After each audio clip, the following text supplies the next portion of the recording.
Hello, how are you doing? Thanks for joining me again. I know I always say I've got something a bit different for you, but this time I really think it is different. It's certainly different for me.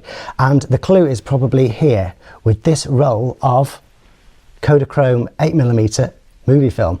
Expired in November 1969, and it would have cost at the time a princely sum of 14 shillings and 1 pence. I actually paid £5 for it, and now I know what you're going to say. You can't get this developed anymore. You can't, but I'm not going to try and get it developed. This is to test the main part of this video, which is in this box here. And no, it's not a hairdryer. At least I hope it isn't, because I've not opened the box yet. This is a Kodak Brownie 8mm cine camera, and I paid the princely sum for that of about £9, I think it was. It was £13 in total with postage, and I found it on eBay. Now I think that's pretty good value when you consider, is Kodak selling a Super 8 camera for like £5,000 now? So this is only, what, 500 times cheaper than that. But it might not work. It might be a complete white elephant, but we will see. I'm going to test it with this roll of film that I got from, I don't know anything about this company, Parallax Photographic Co-op. I think they're like a photography co-op in London, but I did a web search trying to find some cheap film, and this was the only place that had film that I thought I could justify the cost of, because I think this roll of Fomapan black and white reversal film cost, it was somewhere between £20 and £30. Now there'll be £30 processing and scanning on top of that as well, because I haven't got the equipment to scan it myself. What I'm going to do is I'm going to put this through first, through the camera, just check that it goes through without jamming, that the shutter appears to move, etc. If it works, then I will shoot this. Hope it works, get it scanned. If it doesn't work, I'm going to have to ditch this one, get another camera, try again. But what I'll do is I'll take you with me on the whole adventure, as it were, so that you can see if it works, and if it does, brilliant. If it doesn't, this will be part one of a two-part video, the second part to come when I can get hold of another cheap camera. But I thought it was worth a try, because I've always wanted to shoot 8mm film. I've worked with it, archive footage for videos and things, but I've never actually shot it with a camera. I've shot VHS, VHS-C, Super VHS, DV, Betacam, all the hard drive formats, all the way up to the modern day, but I was just a little bit too late to do 8mm or Super 8. So this is quite exciting for me, and I hope you will enjoy it too. If this isn't your bag, you are really here for stills, there's loads more videos that I've done, and please do check one of those out. Make sure you like, subscribe, share before you go, because I really need your support. But before I go completely crazy, I've not had my coffee yet this morning, I will clear the table, let's unbox and take it from there. It's all very nicely taped up, but the bottom's actually open. Let's see what's in here. Bubble wrap, it's good. Ooh, complete with leather case. They'll make a nice ornament even if it doesn't work. Oh, it's all falling apart there actually.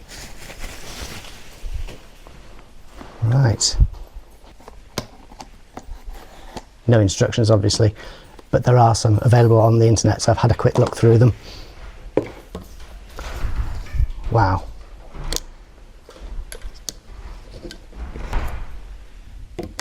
Well, the case may be in not great condition, but it's at least protected it a bit. I think these flip up. That's the winding handle there to wind it up, and I think the shutter release is there. Should we try opening it up?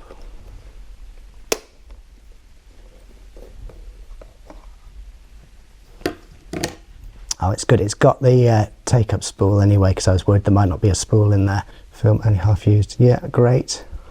Let's pop the back on. What's it say? Loaded with double 8mm Kodak film, made in England by Kodak Limited. Well, we are going to be doing that, but we're not going to be able to use Kodachrome. Oh, what a shame. Why can't they bring Kodachrome back? At least in stills. I used to love doing slides in Kodachrome. Okay, so that is locked. I wonder if it's light tight. Should we try winding it up?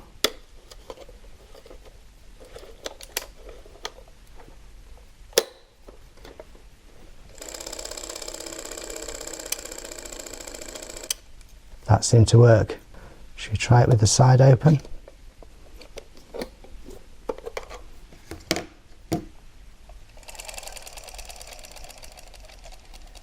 So I guess it's just whether it actually goes through the gate. Well, there's only one way of finding out, isn't there? On to stage 2, loading it with film.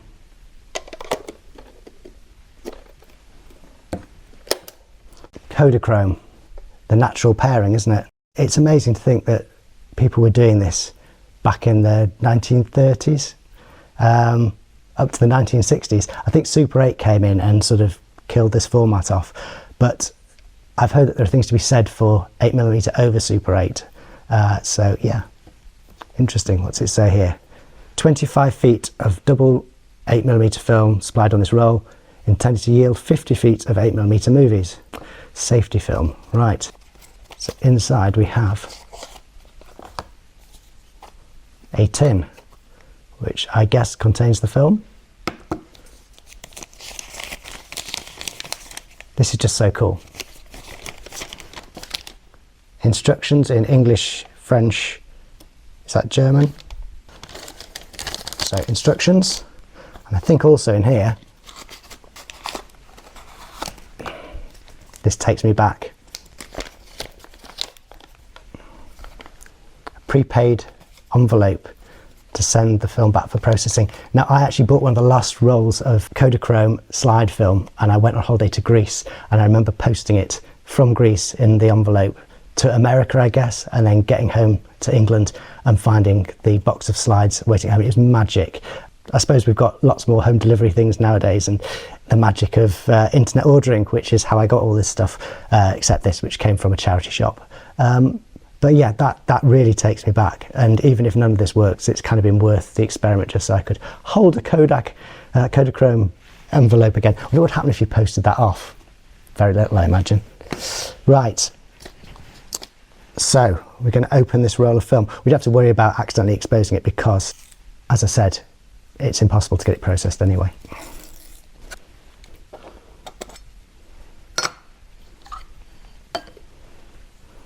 There we go. Handle film in shade. Do not let film unwind. Replace band after exposure. Do not splice. So let's clear all this stuff away. We'll worry about all the settings and things once we know that the camera actually works. There's like a setting. Set to hazy sun. f2.8. So I guess an important thing is the speed of the film that you're using. Now this is a 25 ISO film, 25 ASA film. The Fomapan is 100 ISO. So obviously have to bear that in mind when we shoot it. I do have kind of visions of nothing coming out, even if everything works, just because of my lack of expertise with it. But you only learn by trying, in my experience. Oh, that's cool. You've got your little frame line. Yeah, again, not really designed for people with glasses, but then very little in life is. And so here it shows the number of feet of film there are. It's great the fact that this is a manual camera. Don't have to worry about finding batteries for it because it's all wind up. It does appear to run pretty well. Whether it runs at a continuous speed or not, I do not know. Love the leatherette here. Fabulous. And it's got a little tripod hole there so I can put it on a stand. There's no focusing on it, which is probably a good thing. Let's see if we can get this film loaded up. So open that there. There's the band, full, and that's the empty one.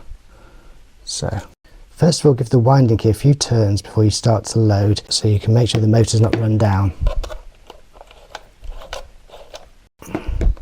Take the empty take-up spool out of the camera. There we go. It's obviously threaded, so you have to, it won't come out completely, you have to twist it to get the second bit out. Take off the paper bound around the film and pull out about a foot of film. Like that. So it goes through here. Yes, it does go through. It's just being too gentle with it. That feels like it's, yeah, it's making a clicking noise. That sounds good.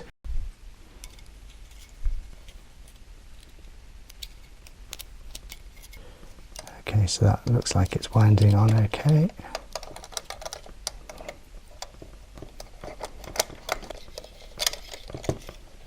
After you've loaded the camera, before you replace the cover, set the footage roll indicator so that the L being loaded is at the index pointer. Right, so you actually manually set your, that's end.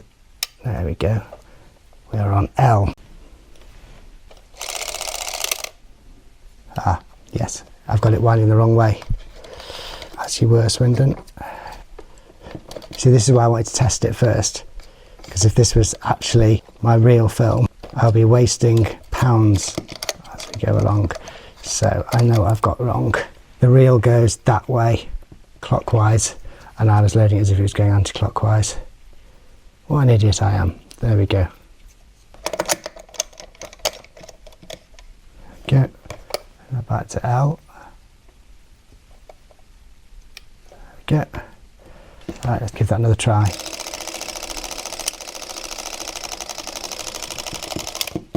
Yeah, that looks better, doesn't it? Hold the exposure down until 25 on the dial of footage indicators at the index. That's at 25. Great. So, you can now take pictures.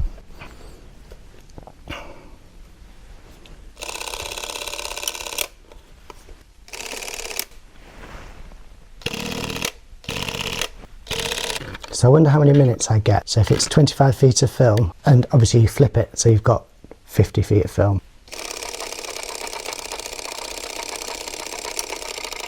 It's coming up to the E for end. Does it actually stop going then?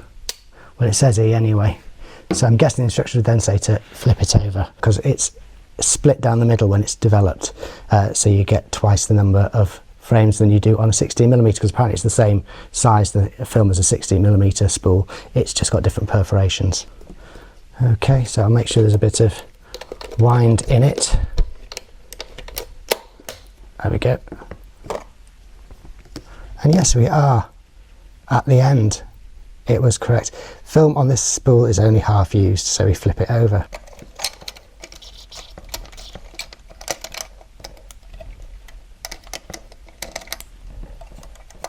So that's supposed to be like that.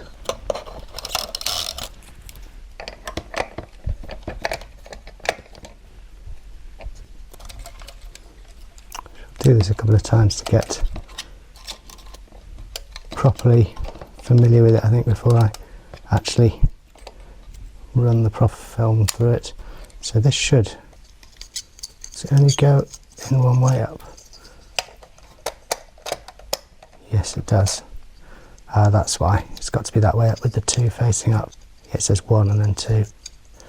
Oh, I'm making a right palaver of this, but that's the thing when you do things for the first time and then you do it a couple of times and it just becomes clockwork and you wonder why everybody else is being so slow. Lovely.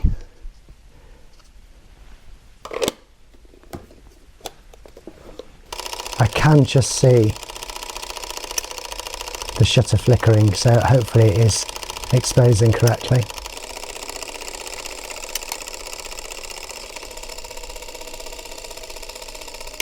There we go, it's on end.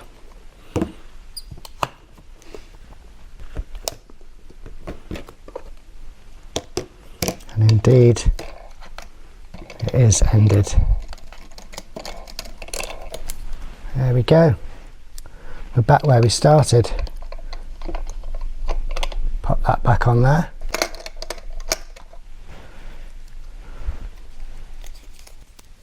Send this off for processing. Maybe not. I'll save it in case I need the reel. And also I could do another test run before I shoot the actual film.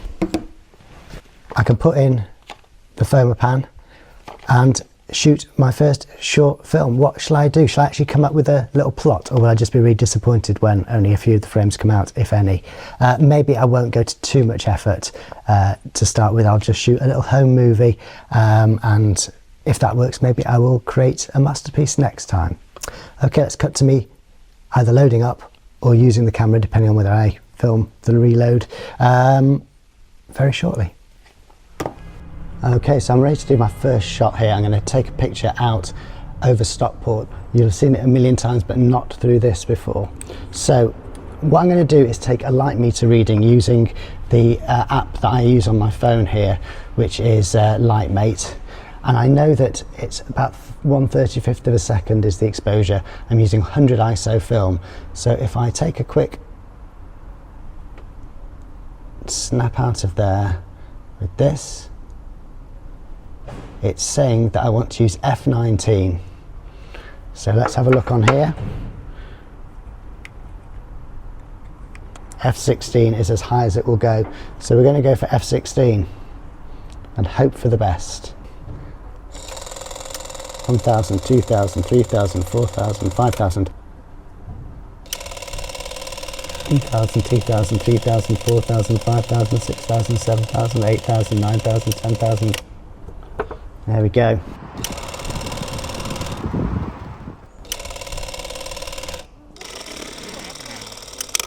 If I walk under there.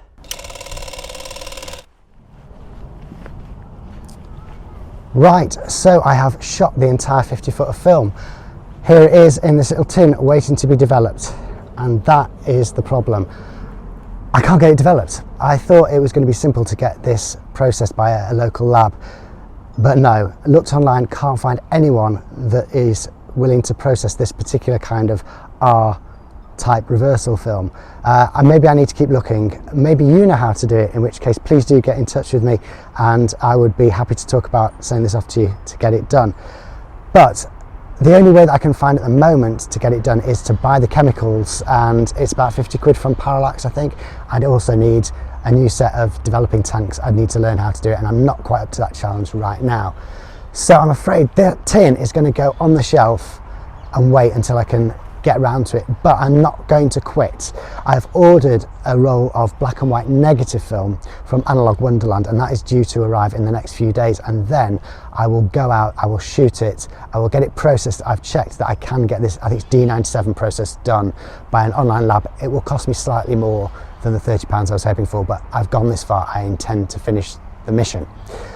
Sorry this one didn't work out, but you know, that's the way it goes. Sometimes it just doesn't, and we have to just keep going, keep trying, find new ways. So with that said, thanks so much for your company. Thanks for bearing with me through this very long and unfinished episode. I will be back with you very soon, hopefully with something interesting and fun, and I will complete this mission when I can. But until we meet again, take care of yourselves, enjoy whatever you're shooting. Bye for now.